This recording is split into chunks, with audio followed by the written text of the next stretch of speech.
কুরআনে রাজনীতির কথা আছে উল্লেখ করে বাংলাদেশ আজমতে সাহাবার আমির আল্লামা খুরশিদ আলম কাসিমি বলেন, রাজনৈতিক দলগুলো বাঁকা রাস্তায় আছে উল্লেখ করে তিনি আগামী সংসদ নির্বাচনে ইসলামের পক্ষে ভোট চান। কোরআন যে রাজনীতি দেখায় এটা সোজা না বাঁকা? বঙ্গবন্ধু যে রাজনীতির প্রতিষ্ঠাতা এটা সোজা না বাঁকা? জিয়াউর রহমান যে রাজনীতির প্রতিষ্ঠাতা সোজা না বাঁকা? এর সাথে কথা কয় না কাটা হাসিনারটা শুধু বাঁকা না বেশি বাঁকা? কারণ বঙ্গবন্ধু এত মানুষকে হত্যা করে নাই যত মানুষকে হত্যা করেছে হাসিনা।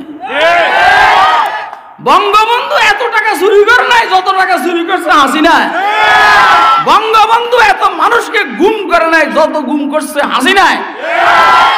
বঙ্গবন্ধু এত মানুষকে ক্রস ফায়ার নামে ডাইরেক্ট ফায়ার করে হত্যা করে নাই যত হত্যা হাসিনাই করছে। বঙ্গবন্ধু ইসলামের সাথে এত দুশ্মনী করে নাই যত দুশ্মনী হাসিনা করছে।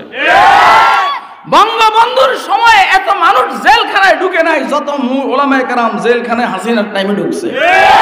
হাসিনা শুধু বাঁকা না বেশি বাঁকা? এজন্য বঙ্গবন্ধুই মারা গেছে এই দেশে। হাসিনা মরে নাই, হাসিনা বাইকছে যাইয়া পলাইছে মুদির কোলে। কার কোলে? এখনো কার কোলে? এখন কিন্তু ওই যে সাপ গর্তের থেকে মাথা বাইর করে না ফাঁকে ফাঁকে দেখবেন হিয়ানা আন্দোলন গর্তের থেকে বাইর হইতে চায়।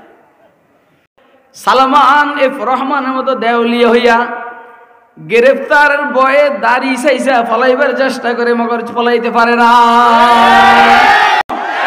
ও সমাজের যুবকরা, জীবনে বহুত নেতার পক্ষে মাস্তানি করছ।